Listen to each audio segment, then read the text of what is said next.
ఆంధ్రప్రదేశ్లో ఎలా ఉంది? జగన్మోహన్ రెడ్డి ఎప్పుడు ఇంటికి పంపాలని ప్రజలు ఎదురు చూడడంలో స్పష్టంగా కనపడుతుంది. ఏం జగన్కి ఏమున్నాయి? ఎవరు చూసినా రాజారెడ్డి గారి గుణాలు వచ్చాయంటున్నాం. రాజశేఖర రెడ్డి గారి గుణాలు వచ్చాయని ఎవరు అనలేదు. నిజానికి చట్టాలను నమ్మడం, ప్రజాస్వామ్యం నమ్మడం, ప్రజలను నమ్మడం. మరి ఏం నమ్ముతాడు ఆయన? మీ పైన ఎన్ని కేసులు ఉన్నాయి ఇప్పటికి? 40 సంవత్సరాలు ఒక్క కేసు లేదు. 40 సంవత్సరాల నుంచి ఒక్క కేసు లేదు. ఈ 4 సంవత్సరాల్లో కేసులు వచ్చినాయి. 4 కేసులు. అధికారంలోకి రాబోతుంది అంటున్నారు. ఎన్ని సీట్లతోటి అధికారంలోకి రాబోతుంది? ఇప్పుడు అంగన్వాడీ వాళ్ళు స్ట్రైక్ చేస్తున్నారు, అతను వేసినటువంటి వాలంటీర్లు స్ట్రైక్ చేస్తున్నారు, కార్మికులు స్ట్రైక్ చేస్తున్నారు. ఈవేళ రైతులు కూడా పండించిన పంట గిట్టుబాటు ధరకు అనేక ఇబ్బందులు పడుతున్నారు. సో లాస్ట్ టైం టీడీపీ ఎందుకు ఓడిపోయింది అసలు? వైఎస్ఆర్ మెయిన్ నాయకులే తెలుగుదేశం పార్టీలో చేరబడడానికి సిద్ధంగా ఉన్నారు. 1983లో అంటే టీడీపీ స్టార్టింగ్లో, సో ఫస్ట్ టీడీపీలో ఉన్నది మీరు, తర్వాత మీరు యనమల రామకృష్ణ గారిని మీరు తీసుకెళ్లడం జరిగింది. సో ఫస్ట్ నుంచి మీరు పోటీలో ఎందుకు లేరు అసలు? అయితే నేను మీ గురించి ఎంక్వైరీ చేయడం జరిగింది. నేను ఇక్కడికి వచ్చిన తర్వాత చాలా మందితో నేను మాట్లాడిన. సో ఏ కార్యకర్త అయినా అర్ధరాత్రి కాల్ చేసినా మీరు కాల్ లిఫ్ట్ చేసి మాట్లాడి వాళ్ళకి మన సమస్య ఉంటే మీరు వెళ్తారంట. కానీ మీరెందుకు ఇంతగానో కార్యకర్తలకు దగ్గరగా ఉన్నారు? అయితే ఇప్పుడు షర్మిల కాంగ్రెస్ పార్టీలో జాయిన్ అయింది. కాంగ్రెస్ వాళ్ళు కూడా పోటీ చేస్తే తను ఓట్లు చీలుస్తుంది. సో ఆ ఓట్లు చీలడం వల్ల మీకు లాభమా, జగన్కి లాభం? ఇప్పుడు టీడీపీ జనసేన పొత్తులో ఉంది, బీజేపీ వస్తే రావచ్చు. ఒకవేళ పొత్తులో భాగంగా తుని సీటు జనసేనకి వెళ్తే మీరు ఏం చేస్తారు?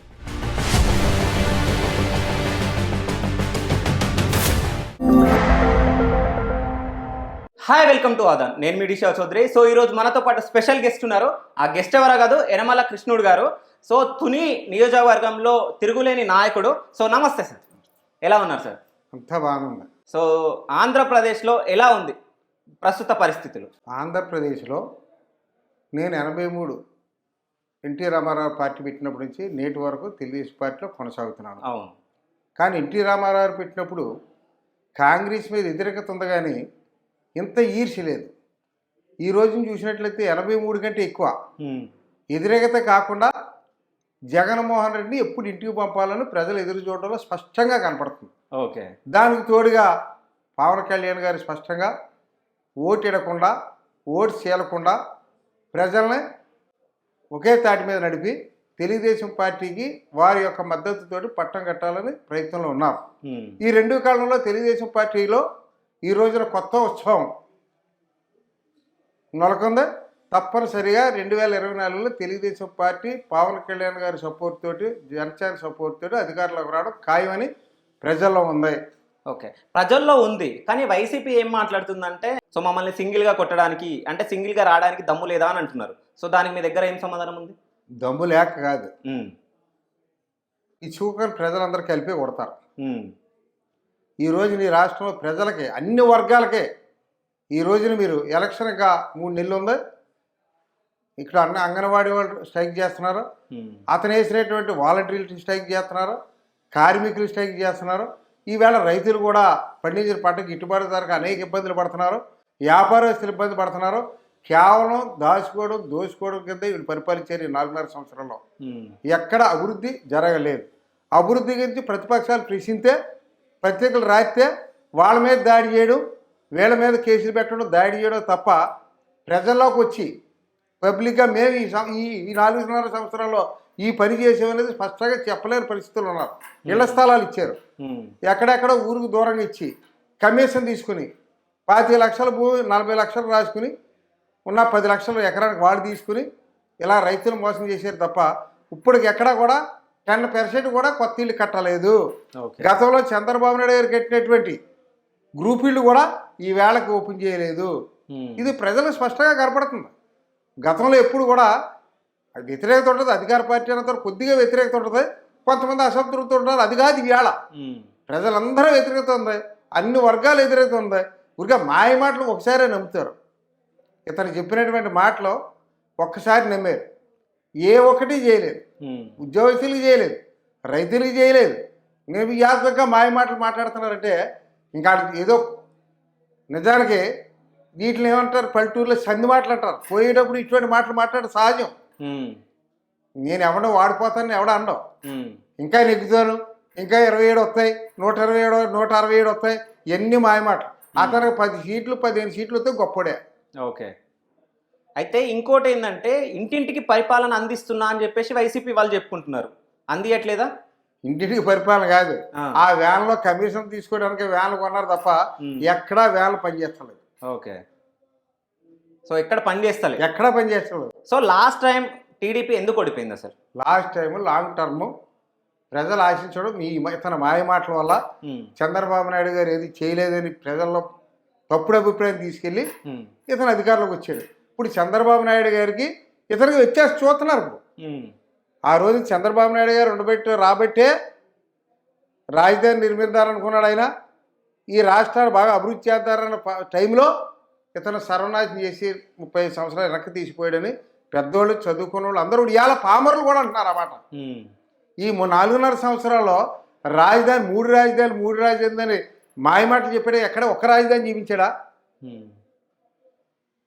వైజాగ్ రాజధాని అవుతుందని అంటున్నాడు కదా ఎప్పుడు. ఓకే. అదే మనకు నమ్మకం ఉందా?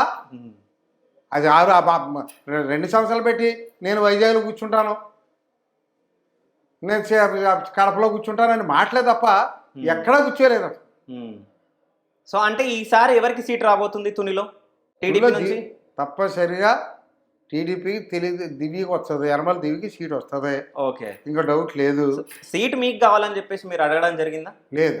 ఓకే, లేదు.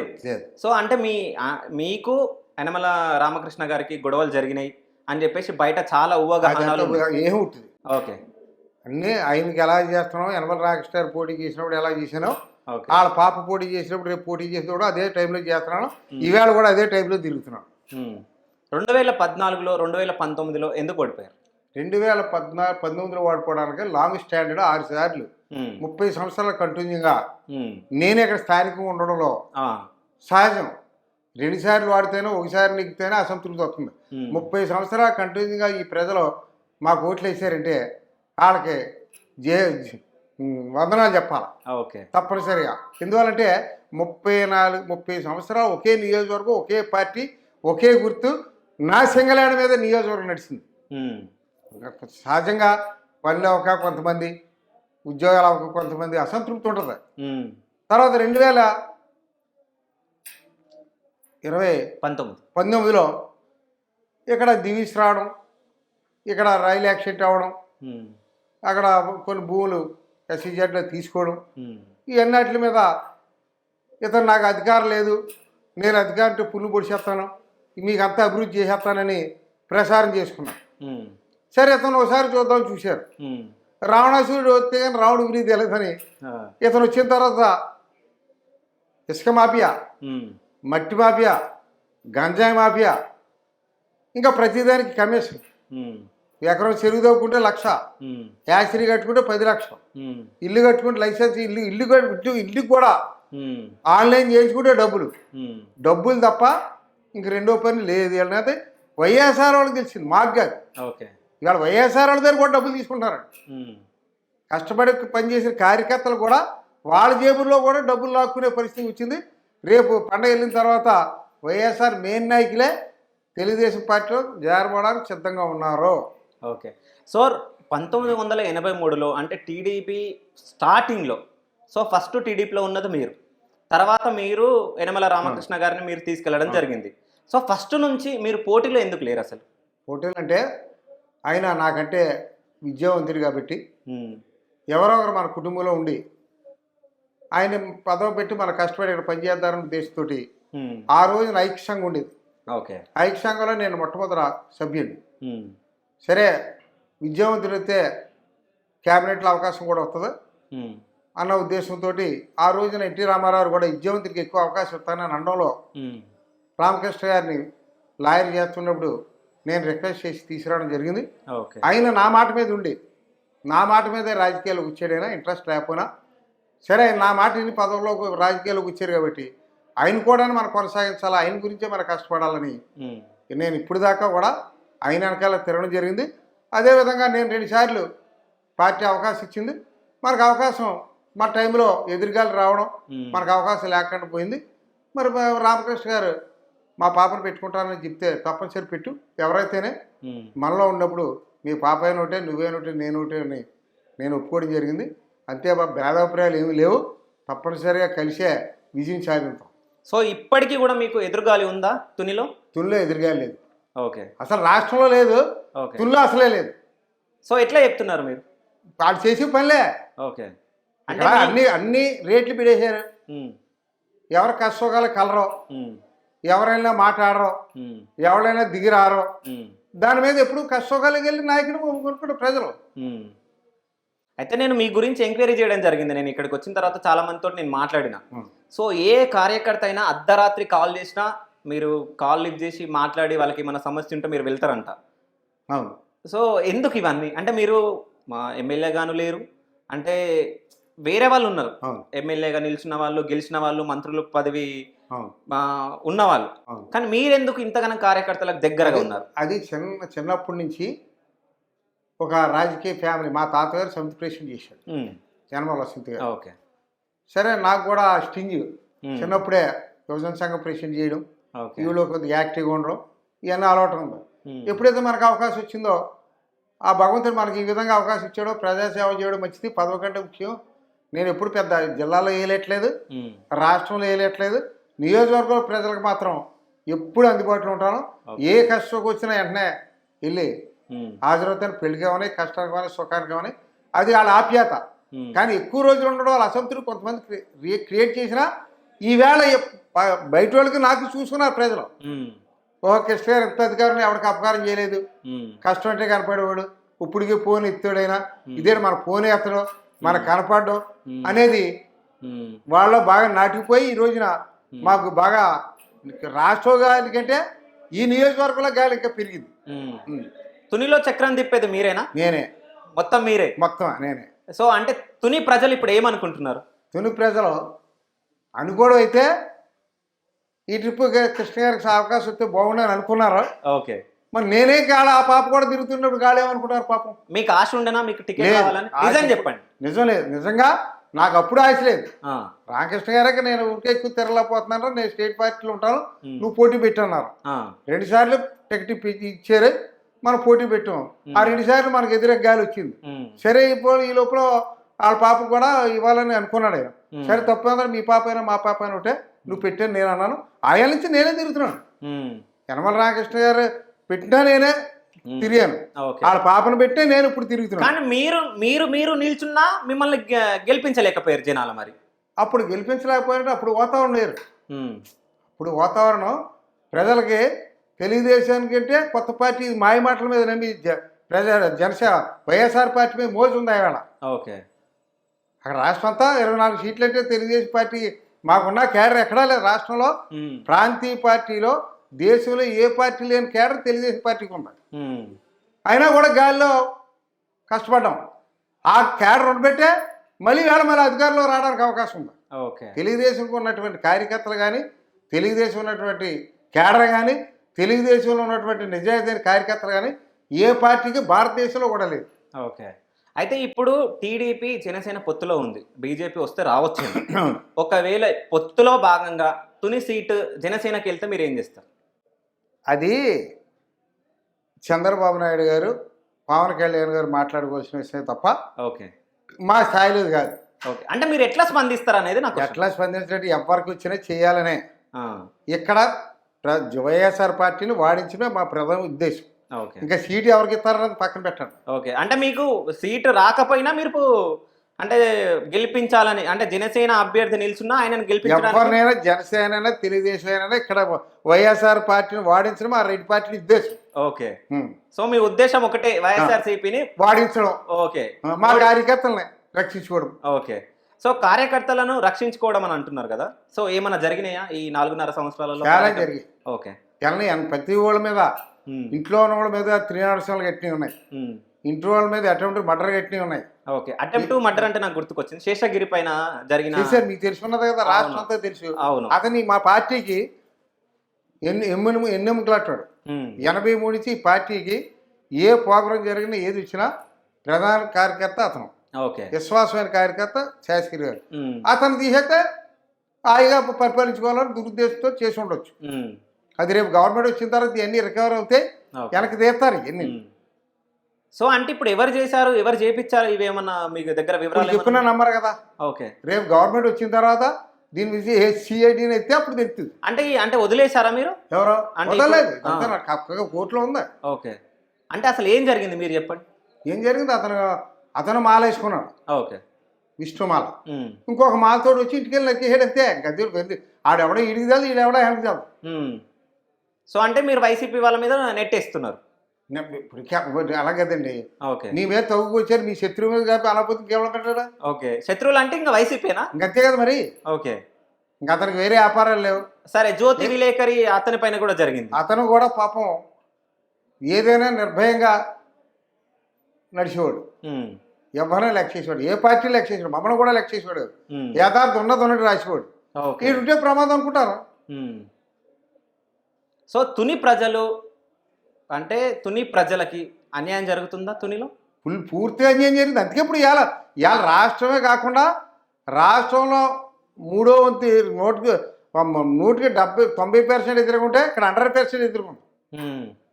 ఇవాళ మీరు దారంటే వెళ్తే వైసీపీ వాళ్ళు అడిగితే చెప్తారు ఎప్పుడు పోతారా బాబు వీళ్ళని. ఓకే.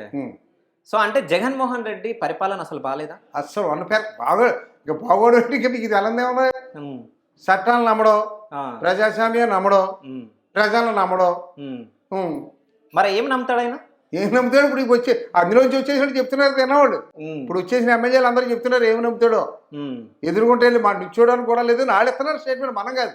ఆ జగన్మోహన్ రెడ్డి ఎలా ఉన్నాడు నేను చూడలేదు అనుకోండి, వాళ్ళు బయటకు వచ్చి ఎదుర్కొంటా కూర్చోడానికి లేదు, ఎదుర్కొంటా మాట్లాడడానికి లేదు అనేదంటే మరి ఎంత భయాందోళన జరుగుతుంది మనం దాన్ని పెట్టి ఊహించుకోవాలి అంతే. ఓకే. అయితే ఇంకోటి ఏంటంటే ఏపీ రాజకీయాలు అనగానే కుల రాజకీయాలు గుర్తుకొస్తాయి. సో నిజంగా కుల రాజకీయాలను శాసిస్తున్నాయా? లేదు. ఓకే. ఇప్పుడు ఈ ట్రిప్పు ఎవరైతే జగన్మోహన్ రెడ్డి కులస్తున్నారో వాళ్ళందరూ పెద్ద పెద్ద కాంట్రాక్టులు, పెద్ద పెద్ద వ్యాపారస్తులు. ఆ రోజు డొనేషన్లు ఇచ్చి వైఎస్ఆర్ పార్టీ నెగ్గించారు. ఈవేళ అందరూ కళ్ళని నీళ్ళెట్టుకుంటున్నారు. ఎప్పుడు పోతారో బాబు వీళ్ళని. మాకు స్నేహితులు ఉంటారు కదా. అవును. ఆర్ఆర్బీకి రాష్ట్రంలో ఉన్నటువంటి ఆర్ఆర్బీ కాంట్రాక్టులు 50%, 60% ఆడే. ఓకే. పెద్ద పెద్ద వ్యాపారస్తులు ఆడే నష్టపోయారు. ఈవేళ మా బిల్లులు రాక మా ఆస్తులు అమ్ముకుంటున్నాం ఆడే చెప్తున్నాం స్పష్టంగా. ఏదో మా వాడు వస్తే మమ్మల్ని ఏదో బాగు చేసేస్తాడు అనుకున్నాం, ఇతను వచ్చిన తర్వాత మేము నాశనం అయిపోయాం, మళ్ళీ తెలుగుదేశం వస్తేనే మేము బట్ట కడతామని చెప్తున్నారు. ఓకే. మీ పైన ఎన్ని కేసులు ఉన్నాయి ఇప్పటికి? నా మీద 4 ఉన్నాయి. ఎప్పుడు 40 సంవత్సరాలకి ఒక్క కేసు లేదు. ఓకే. 40 సంవత్సరాలు ఒక్క కేసు లేదు. 40 సంవత్సరాల నుంచి ఒక్క కేసు లేదు. ఈ 4 సంవత్సరాల్లో కేసులు వచ్చినాయి. 4 కేసులు. ఓకే. ఏ కేసులు అవి? ఏమేమి కేసు అంటే అన్నా క్యాంటీన్ దగ్గర అన్నా క్యాంటీన్ మూసేస్తే తెరవాలని మేము వెళ్ళాం. మేము బయటకు వచ్చిన తర్వాత ఆ గ్లాసులు బద్దలు కొడేసి ఒక కేసు ఇట్టారు. ఓకే. ఇళ్ల స్థలాలు కట్టడం లేదని ఇళ్ల స్థలాల దగ్గరికి వెళ్ళాం చూడడం. మేము వచ్చేసిన తర్వాత ఆ రాళ్ళన్నీ పీకేసి అదో కేసు ఇట్టారు. ఇలాగ వాళ్ళకి తోసిన కేసులు. ఓకే. ఇంకా వీళ్ళే లేదు, ఇంట్లో ఉన్నవాళ్ళు మేము పెట్టేస్తుంటే. ఇందుకు మా రామకృష్ణ గారు పెళ్లికి వచ్చారు మా ఊళ్ళో పెళ్లికి పిలిస్తే సహజంగా వస్తారు కదా. అవును. వాళ్ళ మీద ఎస్టీ కేసు. ఓకే. రాజప్ప మీద ఎస్టీ కేసు. పెళ్లికి వచ్చారు, నా పెళ్లికి వచ్చినట్టు. ఓకే. సో పెళ్లికి వస్తే కేసులు, పెళ్లికి వస్తే కేసు, చూడడానికి వెళ్తే కేసు, ఎంఆర్ ఆఫీస్కి వెళ్తే మాట్లాడితే ఎంఆర్ఓ తోటి కేసు ఎట్టించాడు. పంచాయతీ ఆఫీస్కి వెళ్ళేదని పన్ను కట్టడానికి వెళ్తే ఆ సెక్రటరీతో కేసు ఎట్టించాడు. సో లోకేష్ గారు యువగలం అని చెప్పేసి ఒకటి చేపట్టడం జరిగింది. సో దాని వల్ల కూడా జనాలలో చైతన్యం రావచ్చా? వచ్చిందా? రావచ్చు. సో ఎట్లా నియోజకవర్గంలో 3 రోజులు ఉన్నారా? ఓకే. యువతలో బాగుంది. ఇప్పుడు అంటే అన్ని వర్గాల్లో బాగుంది. యువత ఇంకా ఏదో సంవత్సరానికి ఒక క్యాలెండర్ ఇచ్చేస్తా, నేను ఉద్యోగాలు వేసేస్తా అని చెప్పాడు. ఏ ఒక్క ఉద్యోగం వేయలేదు. ఇచ్చింది కూడా 5,000 ఉద్యోగాలు అవి కూడా ఎప్పుడు మానేస్తున్నారో బాబు అని ఎదురు చూస్తున్నారు వాడు. ఓకే. కాబట్టి ఎవరికి ఉద్యోగాలు రాలేదు, ప్రమోషన్లు రాలేదు, ఇంకా ఇప్పుడు జీతాలు ఇవ్వలేదు, అంగన్వాడీలకు జీతాలు ఇవ్వలేదు, వాళ్ళు తీసుకున్నాడు అద్దెలు ఇవ్వలేదు. టీచర్స్కి ఈరోజు చేస్తాను మీకు ఇస్తానని చెప్పాడు. టీచర్కి ఇవ్వలేదు.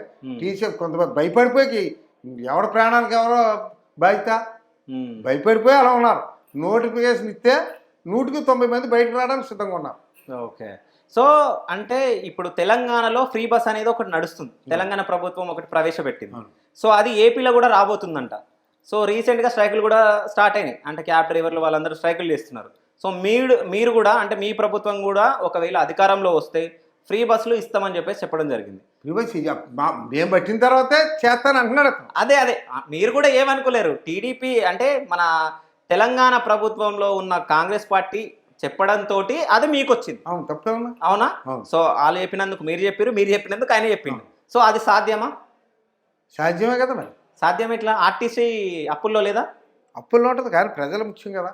ఓకే. ఎన్ని అప్పులు చేసినా ఇతరులా ప్రజలు అప్పులు చేసేసి డెవలప్ లేకుండా చేయలేదు కదా చంద్రబాబు నాయుడు గారు. చంద్రబాబు నాయుడు గారు ఏ పని చేసినా దానికి ఏ విధంగా ఆర్థికంగా బలమైన వనరులు చూసుకోవాలో అవి చూసుకొని చేస్తాడు. ఓకే. ఈయనకిలా చెప్పేసి కాదు ఏ రాష్ట్రంలో లేని అప్పులు తెచ్చేసి ఈ రాష్ట్రాన్ని అమ్మేయడానికి చూడడం. ఆయన ఎప్పుడు ఏ ప్రభుత్వం ఒక చెట్టు కూడా అమ్మలేదే. ఈయన వచ్చేసిన తర్వాత ప్రభుత్వం భూములన్నీ అమ్మేసాడు. కావాలని ప్రభుత్వ ఆస్తులు కూడా తాకలు పెట్టేసాడు. చంద్రబాబు నాయుడు అలా చేయలేదు. అభివృద్ధి చేస్తూ సంక్షేమం కూడా చేశాడు. రెండు సమదృష్టి, ఇటు అభివృద్ధి అటు ఆదాయం సంపాదించడం రెండూ చేశాడు. కాబట్టి ఇవాళ భారతదేశంలో మహామేధావి కింద చంద్రబాబు నాయుడు గుర్తిస్తున్నారు. ఇతర పార్టీలన్నీ చంద్రబాబు నాయుడు నాయకుడు కావాలంటున్నారు. అయితే ఇప్పుడు ప్రజలకి ఉచిత పథకాలు అవసరమా, యువతకి ఉద్యోగాలు అవసరమా? ఉద్యోగాలతో కూడినటువంటి చంద్రబాబు నాయుడు గారు వచ్చిన తర్వాత కదండి ఐటీ అది డెవలప్ చేశాడైనా. ఇంజనీరింగ్ డిపార్ట్మెంట్ ఇవాళ ఫారెన్లో అంతమంది ఉద్యోగాలు చేస్తున్నాడే చంద్రబాబు నాయుడు సెలవు, తెలుగుదేశం పార్టీ సెలవే. ఆ రోజు చంద్రబాబు నాయుడు బండగా నిర్ణయం తీసుకున్నారు కాబట్టి ఆ స్కిల్ డెవలప్మెంట్ అన్నీ పెట్టి ఇవాళ వాళ్ళకి ఉద్యోగాలు వచ్చాయి. అటువంటి స్కిల్ డెవలప్మెంట్ మీద లేరు కేసు చంద్రబాబు నాయుడు మీరు పెట్టారంటే చిన్నవాళ్ళు ఎలా అవుతారు చెప్పండి మీరు. స్కిల్ డెవలప్మెంట్ ఏంటి? చదువుకున్న ఖాళీగా ఉన్నటువంటి కుర్రాళ్ళు ఉద్యోగాలకు వెళ్ళడానికి వాళ్ళకి ట్రైనింగ్ అవును. అటువంటి ట్రైనింగ్ ఇచ్చి ఆయన భారతదేశాల్లో అన్నిటికీ ఇతర దేశాల్లో కూడా వాళ్ళు బతికే అవకాశం కలిగించినటువంటి చంద్రబాబు నాయుడు గారి మీద తప్పుడు కేసులు పెట్టారంటే ఆయన ఇప్పుడు ముందు చూపుతాడు. ఆయన ఏ పని చేస్తాడు. అభివృద్ధి అవనేయండి. ఒక మాట అన్నాడంటే, ఒక సంక్షేమ పథకం ఇస్తానన్నాడంటే, ఒక పథకం ఇస్తానన్నాడంటే దానికి ఆదాయం ఎలాగో ముందు చూసుకుని ఈ పథకం ప్రకటిస్తాడు. ఇలా ఎలక్షన్ పథకం ప్రకటించేసి మర్చిపోవడం కాదండి. పథకం ఎవరైనా చెప్పినా ఆ పథకానికి తగిన ఆదాయాలు చూసుకున్న తర్వాత చంద్రబాబు నాయుడు గారు పథకం పెడతారు. సో ఇప్పుడు తూర్పుగోదావరి జిల్లాలో మొత్తం 19 సీట్లు ఉన్నాయి. సో టీడీపీ ఎన్ని గెలవబోతుంది 19లో? 100%. ఓకే. తూర్పుగోదావరి జిల్లాలో నేను ఇతర తెలియదు కానీ 19 సీట్లు కేవలం ఖాయం. ఇంకెటువంటి పరిస్థితిలో అది జనసేనకి ఎన్నేమండి, తెలుగుదేశానికి ఎన్నేమండి, అన్ని సీట్లు గెలిచేస్తాయి. చంద్రబాబు నాయుడికి జగన్మోహన్ రెడ్డికి డిఫరెన్స్ ఏంటంటే ఏమని చెప్తారు? తేడా చంద్రబాబు నాయుడికి జగన్మోహన్ రెడ్డికి ఏంటంటే, చంద్రబాబు నాయుడు గారు ఆయన కాళ్ళ మీద ఆయన రాజకీయాల్లోకి వచ్చాడు. తెలుగుదేశం పెట్టిన ముందే మంత్రి. ఆయన చదువుకున్నప్పుడే స్టూడెంట్ లీడర్ ఆయన లీడర్ గుణాలు మొదటి నుంచి ఉన్నాయి. ఆ ఉద్దేశంతో గతంలో కాంగ్రెస్లో కూడా మంత్రి చేసాడు. తర్వాత అవకాశం వచ్చింది ఎన్టీ రామారావు గారి వల్ల. ఆయనకు అనుభవం ఉంది. ప్రజల్లో నిలబడాలన్న ఆశ ఉంది. ఆయన ఏదో ప్రజలకు చేయాలని కోరుకుంది. ఈయన అలా కాదు కదా. తండ్రిని అడ్డెట్టుకుని డబ్బు సంపాదించుకున్నాడు. డబ్బును పెట్టుకుని అధికారం సంపాదించుకున్నాడు. అంతేగాని ప్రజలు కానీ నాయకులు కానీ ఏమండి మనం అది ఎవరిని అక్కర్లేదు. పరివారులు కూడా మెచ్చనటువంటి మెప్పు ఏమిటంటారు? కూడా ఉన్నోళ్ళని మెచ్చాలి కదా. రాష్ట్ర ప్రజలు మెచ్చలేదు. ఈవేళ అతను కూడా ఉన్నట్టు ఎమ్మెల్యేలు బయటకు ఇచ్చి తిడుతున్నారు. ఇప్పుడు దాకా మేము గాలి తీసుకున్నాను బాబు, ఇప్పుడు ఎప్పుడు పోదాం బయట చూడండి, రేపు పండగ లేక ఇంకెంతమంది వస్తారో. అది చంద్రబాబు నాయుడు లేదు కదా. ఎన్టీ రామారావు దగ్గర నుంచి ఇంచుమించులో 2 ఏళ్ళు 3 ఏళ్ళు తేడా కానీ ఆయన 38 ఏళ్ళు తెలుగుదేశం పార్టీలో ఉన్నాడే. మరి ఇలా ఆయన చెడ్డాన్ని ఇప్పుడు ఎవరు అనలేదు. అయితే ఇప్పుడు జనసేన టీడీపీ పొత్తు కన్ఫర్మ్ అయిపోయింది. మీరు పోటీ అంటే మీరు ప్రచారంలో భాగంగా కూడా ఇద్దరు కలిసి తిరుగుతున్నాం. సో బీజేపీ కాంగ్రెస్ ఈ రెండిటి సంగతి ఏంటి? అంటే ఈ రెండు కలవబోతున్నాయా మీ దాంట్లో? అది మా స్థాయిలో మాకు తెలియదు. ఓకే. నిజానికి ఉమ్, తెలియని మాట చెప్పకూడదు కదా. ఉమ్, ఏదో ఓ రోజు పేపర్లో అలా అంటారు, ఓ రోజు పేపర్లో అలా అంటారు, లేకపోతే ఓ రోజు వాట్సాప్లో అవి వస్తుంది, ఓ రోజు ఈ వాట్సాప్లో వస్తాయి. పెద్ద చంద్రబాబు నాయుడు గారికి సంబంధించి చేసాం. ఓకే. ఇక్కడ చంద్రబాబు నాయుడు గారు పవన్ కళ్యాణ్ గారు కలడం అనేది యథార్థం. ఉమ్, వాళ్ళిద్దరూ ఒక మాట మీద ఉండి మా అందరికీ డైరెక్షన్ ఇస్తున్నారనేది యథార్థం. ఉమ్, వాళ్ళు మేము మా నియోజకవర్గంలో తిరిగి ప్రజలు ఓట్లు అడగడం అనేది జరుగుతుంది. ఓకే. తప్పనిసరిగా ఎవరేం చెప్పుకున్నా అవి మాయ మాటల కింద ఎవరు ఇక్కడ తెలుగుదేశం పార్టీని నెగ్గించడానికి ఎటువంటి పరిస్థితి నా శాశ్వతాలు కృషి చేస్తాను. ఓకే. తప్పనిసరిగా మా తెలుగుదేశం పార్టీ తుని నియోజకవర్గంలో 25,000 30,000 తగ్గకుండా మెజార్టీ వస్తుంది. ఓకే. అయితే ఇప్పుడు షర్మిల కాంగ్రెస్ పార్టీలో జాయిన్ అయింది. కాంగ్రెస్ వాళ్ళు కూడా పోటీ చేస్తే తను ఓట్లు చీలుస్తుంది. సో ఆ ఓట్లు చీలడం వల్ల మీకు లాభమా, జగన్కి లాభమా? మాకే లాభం. ఓ, మీకే లాభం. ఎందుకంటే ఆ, ఇతను కాంగ్రెస్ పార్టీని సున్నా చేసి ఉమ్, కాంగ్రెస్ పార్టీ అందరినీ కేడనే ఇతను లాక్కున్నాడు. ఉమ్, ఈ కాంగ్రెస్ నాయకులు కూడా ఆ రోజు తప్పు చేసింది ఏంటంటే ఉమ్, ఈ వైఎస్ రాజశేఖర రెడ్డి గారిని ఆ పార్టీకి చూపించారు. ఉమ్, ఆ కొడుకు అతను వచ్చాడు. ఉమ్, కానీ కాంగ్రెస్ పార్టీ లిఫ్ట్ ఇవ్వలేదు. ఉమ్, లిఫ్ట్ ఇవ్వకే వేరే పార్టీ పెట్టుకున్నాడు. ఉమ్, కాంగ్రెస్ పార్టీలో ముఖ్యమంత్రి అడిగాడు, వాళ్ళు ఇవ్వలేదు, వేరే సొంతంగా ఒక పార్టీ పెట్టుకున్నాడు. ఉమ్, అక్కడ కాంగ్రెస్ పార్టీ వీక్ అయింది. ఉమ్, మా తెలుగుదేశం పార్టీకి ఏముంది? ఆ 10 ఓట్లో 100 ఓట్లో 200 ఓట్లో పర్సెంటేజ్ 20% వైఎస్ఆర్ వెళ్ళిపోతాయి. కానీ మా తెలుగుదేశం ఓట్లు అందరూ ఒక కోటేలు ఓకే. తెలుగుదేశానికి అయితే ప్లస్ అవుతుంది. ప్లస్, బాగా ప్లస్. సో తెలుగుదేశం పార్టీ అధికారంలోకి రాబోతుంది అంటున్నారు. ఎన్ని సీట్లతోటి అధికారంలోకి రాబోతుంది? ఎన్ని సీట్లు గెలుస్తారు మొత్తం? ఇప్పుడు ప్రజల అభిప్రాయాన్ని పెట్టేదండి. అంటే నేను మా ప్రజలను పెట్టి నేను తిరిగి ఏరియాని పెట్టి అక్కడక్కడ ప్రజల యొక్క నాడిని పెట్టి చెప్పేది ఏంటంటే అతనికి 20 సీట్లు దాటం. అతనికి 20 సీట్లు దాటం. ఇటువంటి పరిస్థితుల్లో దాటం. కావచ్చు ఇవి రాసుకోండి. సో మీకు 150 ప్లస్ వస్తాయి అంటారు. బాగా బ్రహ్మాండంగా తినలేదు. సో ఇప్పుడు ఫైనల్ గా కొంతమంది లీడర్స్ పేరు చెప్తా, వాళ్ళ గురించి ఒక్కొక్క వర్డ్ చెప్పండి. అంటే వాళ్ళ గురించి ఒక్కొక్క వర్డ్లో చెప్పండి. చంద్రబాబు నాయుడు గారు. చంద్రబాబు నాయుడు గారు మహామేధావి, పొలిటీషియన్ అండి. ఓకే. నారా లోకేష్. నారా లోకేష్ గారు యమనాయకుడు. తండ్రి గుణాలు కొడుక్కి సహజం. ఓకే. నాన్నగారు చూసేనా తండ్రి కొడుకు నేర్చుకుంటాడు. తప్పనిసరిగా చంద్రబాబు నాయుడు గారిలో ఉన్నటువంటి యాక్టివ్నెస్, చంద్రబాబు నాయుడు గారిలో ఉండే పలకరింపు, చంద్రబాబు నాయుడు గారిలో ఉండేటువంటి ఆలోచన కూడా లోకేష్ గారికి ఉంది. ఓకే. సీఎం జగన్. సీఎం జగన్కి ఏముంది? ఎవరు చూసినా రాజారెడ్డి గారి గుణాలు వచ్చాయంటున్నారు. రాజశేఖర రెడ్డి గారి గుణాలు వచ్చాయని ఎవరు అనలేదు. నిజానికి రాజారెడ్డి గారి గుణాలు జగన్ గారికి వచ్చాయని ఆ పార్టీ వాళ్ళు అంటున్నారు, మేం కాదు. ఓకే. వైఎస్ఆర్ పార్టీ వాళ్ళే, కాంగ్రెస్ నాయకులు కూడా కొంతమంది వెనకపోయిన వాళ్ళు అందరూ కూడా రాజారెడ్డి గారి గుణాలంతా జగన్మోహన్ రెడ్డి గారికి ఉన్నాయని, వాళ్ళ ఫాదర్ కూడా రాజశేఖర రెడ్డి గారు కూడా అన్నారని కూడా వాళ్ళు చెప్తున్నారు. నాకు తెలియదు. పవన్ కళ్యాణ్ గారు. పవన్ కళ్యాణ్ గారు ఆయన పెద్ద మనిషి. ఆయన రాజకీయాల్లో ఒక ఫీల్డ్లోంచి ప్రజాసేవ చేయాలా, ఏదో టైంలో ఎన్టీ రామారావు రాయాలా, ఈ రాష్ట్రంలో కాంగ్రెస్ పార్టీ రాష్ట్రాన్ని ముంచేస్తుంది కాబట్టి ఆయన రాజకీయాల్లోకి వచ్చాడు. ఈ రాష్ట్రంలో ఉన్నటువంటి ప్రజానికానికి ఎంతో కొంత మన సేవ చేయాలన్నమాట. డబ్బు సంపాదించడం ప్రధానం కాదు, మానవులుగా పుట్టినందుకు మానవ సేవ చేయాలన్న సదుద్దేశుడి ఆయన రాజకీయాలకు రావడం, పార్టీ పెట్టడం జరిగింది. తర్వాత మరి చంద్రబాబు నాయుడు గారికి జరిగినటువంటి అన్యాయం కళ్ళదారం చూశాడు. ఈ రాష్ట్రంలో జరుగుతున్నటువంటి దోపిడీలు చూశాడు. ఈ రాష్ట్రంలో జరుగుతున్నటువంటి అక్రమాల అన్యాయం చూశాడు. ఇక దీనికి ఫుల్ స్టాప్ పెట్టాలంటే మనం చంద్రబాబు నాయుడు గారికి మద్దతు తెలపాలా. మన మద్దతుతోటి తెలుగుదేశం మద్దతుతోటి ఈ రాష్ట్రంలో అధికారాన్ని చేపట్టాలా. జగన్మోహన్ రెడ్డి రాష్ట్రాల నుంచి అధికారం నుంచి తప్పించాలన్న ఉద్దేశంతో ఆయన ఆయాలన్నాడు పార్టీ పెట్టినప్పుడు. నేను పదవితో ఆస్తితో రాలేదు, నేను ఓట్లు డబ్బుతో కొన్నాను, ప్రజాక్షేమం చేస్తాను, ప్రజలకు క్షేమం చేస్తాను, ప్రజలకు సేవ చేస్తాను, రాష్ట్రాలు అభివృద్ధి చేస్తాను, మీరు ఎత్తే ఏం లేకపోతే లేదన్నాడు. అదే మాట మీద నిలబడ్డాడు సీనియర్ ఎన్టీఆర్. ఆయన అన్నం కూడా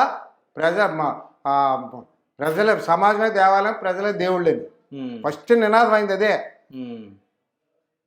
సమాజమే దేవాలయం, ప్రజలే దేవుళ్ళని. రాగాని తినడానికి తిండి, కట్టడానికి బట్ట, ఉండడానికి ఇల్లు భారతదేశంలో ఎక్కడా లేదు.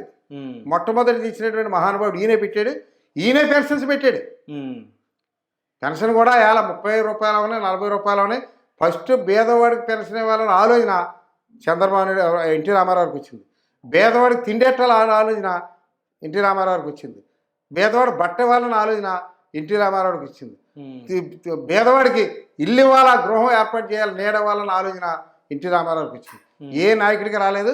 ఆ పేరుతో ఈవేళ కూడా మా పార్టీకి ముందుకెళ్తున్నాం. ఆయన ఆశయాలతో చంద్రబాబు నాయుడు నడుతున్నారు. ఆయన ఆశయాలతో మా కార్యకర్తలందరూ నడుస్తున్నాం. ఆయన పేరు మీద మా పార్టీ ఇంకా బలంగా నిలబడుతుంది.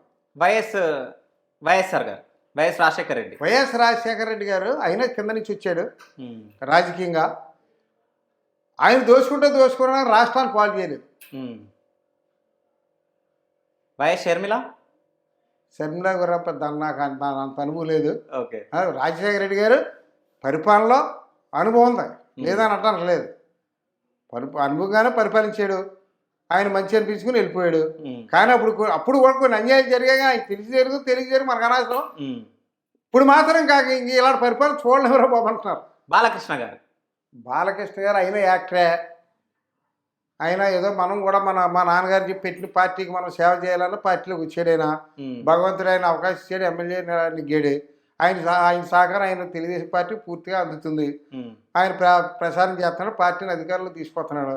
మా పార్టీ మా నాన్నగారి పార్టీ కాబట్టి నేను ఎంతో కొంత సేవ చేయాలని అయినా రాజకీయాల్లో రావడం అది మంచిదే. అచ్చెన్నాయుడు ఓకే. యనమల రామకృష్ణ గారు కూడా బీసీ నాయకుడు. మేము 83లో ఆయన రాజకీయాల్లో రావడం, అప్పటి నుంచి పార్టీలో విశ్వాసం ఉండడం, పార్టీలో ఒక గుర్తింపు తెచ్చుకోవడం. మరి నిజానికి సౌమ్యుడు అనవసరంగా మాట్లాడి మీ అందరూ తెలుసుకున్న విషయం. దాని మీద చంద్రబాబు నాయుడు గారు ప్రియ శిష్యుడు, ఎన్టీ రామారావు గారి అభిమాని. దాని మీద ఆయనకి మంచి అవకాశాలు స్టేట్లో రావడం, ఆయన అక్కడ ఉండడంలో ఇక్కడ ప్రజలకు సేవ చేసే అవకాశం నాకు రావడం ఈ విధంగా కొనసాగుతుంది. యనమల కృష్ణుడు గురించి చెప్పండి నాకు. ఇప్పుడు నా గురించి నేను చెప్పడం అంటే, నేను 83 ముందే పార్టీలోకి వచ్చాను. మా బ్రదర్ని తీసుకురావడం జరిగింది. అప్పటి నుంచి ఆయనకి మచ్చ లేకుండా ఏమన్నా చిన్న చెడ్డ ఉంటే నా నెత్తి మీద వేసుకుని ఆయన్ని 6 సార్లు నెగ్గించడం జరిగింది. రేపు కూడా అదేవిధంగా ఏదైనా చెడ్డుంటే నా మీద వేసుకుని మళ్ళీ దివికి విజయం చేకూర్చడానికి నేను అన్ని విధాలా సహకరిస్తాను. ఎందుకంటే మా కార్యకర్తలు నాకు పేరు పెట్టి ఏ మూలలో ఉన్నటువంటి కార్యకర్త ప్రతి ఓటర్ని కూడా పేరెట్టి పిలగలను. ప్రతి ఓటర్కి ఏ కష్టం వచ్చినా ఇల్లు హాజరవుతాను, ఆదరిస్తాను, నా తోసిన సహాయం చేస్తాను, నా తోసిన సలహా. ఇప్పటి వరకు మీరు తుని ప్రజలకు చేసిన అభివృద్ధి ఏంది? అసలు మీరు ఏం చేశారు? సో ఇన్ని సంవత్సరాల నుంచి మీరే ఉన్నారు కాబట్టి ఏం చేశారు మీరు? ఎన్టీ రామారావు గారు పెట్టినప్పుడు ఆంధ్ర రాష్ట్రంలో ఎక్కడా కట్టలేని ఇల్లు కట్టాం. తునిలో ప్రతి పేదవాడు చాలా కాలనీ మన రాష్ట్రంలో ఫస్ట్ ఎక్కువ కట్టిన ఇల్లు మేమే. ఓకే. తర్వాత రోడ్లు వెనకబడి ఉండేది, బ్రిడ్జీలు, కొంత ఏదో పోలవరం కాలం. ఆ టైంలో రామకృష్ణ గారు పోలవరం కాలం, అప్పుడు పుష్కర టైంలో పుష్కర కాలం, పోలవరం కాలేదండి పుష్కర కాలువ. ఆయన టైంలోనే పుష్కరాల టైంలో వచ్చినప్పుడు పుష్కర కాలం అని పేరు పెట్టడం జరిగింది. కొంతవరకు అది నీరు అందుతుంది. ఇక రోడ్లు బాగా అధ్యయనం ఉన్నాయి, బ్రిడ్జీలు అవి చేసాం. చాలా గ్రామాల స్కూల్ బిల్డింగ్స్, చాలా గ్రామాల కరెంటు, చాలా గ్రామాల్లో కమ్యూనిటీ హాల్, ఇటువంటి అప్పుడు ప్రభుత్వంలో ఇచ్చినటువంటి ప్రతి దాన్ని కూడా మేము ఈయన మంత్రి ఉండడం ఎక్కువ తేడం చేయడం కూడా జరిగింది. అదేవిధంగా మరి వచ్చి ఎర్రనాయుడు గారు సెంట్రల్ మినిస్టర్గా ఉండగా మా నియోజకవర్గంలో ఎక్కువ వాటర్ ట్యాంక్, రక్షిత మంచినీటి ట్యాంకులు ఏర్పాటు చేయడం చాలా వరకు అభివృద్ధి చెందింది. ఓకే. కానీ ప్రజలకు ఎంత అభివృద్ధి చేసినా చేయాలి ఇంకా ఉంది. రేపు ఇంకా చేస్తారు. రేపు వచ్చినప్పుడు మళ్ళీ మా పార్టీ ఏ నిర్ణయాలు తీసుకుంటుందో అభివృద్ధి స్టెప్లో అన్ని ప్రతిదీ తీసుకొచ్చి తుని నియోజకవర్గాన్ని అభివృద్ధి చేస్తాం. ఒకవేళ టీడీపీ అధికారంలోకి వస్తే మీకు మినిస్టర్ కానీ ఎమ్మెల్సీ కానీ ఇస్తారని చెప్పేసి చంద్రబాబు నాయుడు గారు హామీ ఇచ్చారా? ఈ హామీ నేను అడగలేదు, వాళ్ళు ఇవ్వలేదు. ఒకవేళ వాళ్ళు నా సర్వీస్ పెట్టిస్తే వచ్చి ఇచ్చినా బాధపడి, ఇవ్వకపోయినా బాధపడి. నాకు పదం మీద 100% ఆశ లేదు, సర్వీస్ మీద ఆశ. ఓకే. సో ఫైనల్గా మీ తుని ప్రజలకు మీరు ఏమని చెప్తారు? అంటే టీడీపీకి ఎందుకు ఓటేయాలో అనేది చెప్పండి. టీడీపీకి ఎందుకు ఓటు వేయాలనేది చాలా వరకు వాళ్ళకే తెలుసు. ఓకే. వాళ్ళు చేసిన పని చెప్తున్నాం. ఆ. నా టైంలో ఎక్కడ కూడా మట్టి తోలుకని డబ్బు ఇచ్చుకోలేదు, ఉమ్. ఇక్కడ గంజా వ్యాపారం నడలేదు, ఉమ్. మద్య మాఫియా నడలేదు ఉమ్. అండి. ఉమ్. ఇలాగా చెరువులు తవ్వుకుంటే రైతుల దగ్గర డబ్బులు ఇచ్చుకోలేదు, ఉమ్. యాచరీల దగ్గర డబ్బులు ఇచ్చుకోలేదు. ఉమ్. దాన్ని అదే నిజాయితీ అంటున్నారు ప్రజలు. ఉమ్. కృష్ణ గారు ఎప్పుడు కూడా రూపాయి ఎవరిని అడగలేదు, ఏ పార్టీకి ఏటి వచ్చాని అడగలేదు. నువ్వు మా పార్టీకి ఓటేయకుండా నువ్వు వ్యాపారం చేస్తున్నావు అని అనలేదు. ఆయన దారిని ఆయన పోయాడు కాబట్టి అవతలకు ఓటేసి ఆయాల భుజాలు చొక్కాలు చింపుకునే వ్యక్తులు కూడా బాబు కృష్ణ గారికి ఓటేసేస్తాం, తెలుగుదేశం ఓటేసేస్తాం అంటున్నారు. Thank you so much sir. Thank you.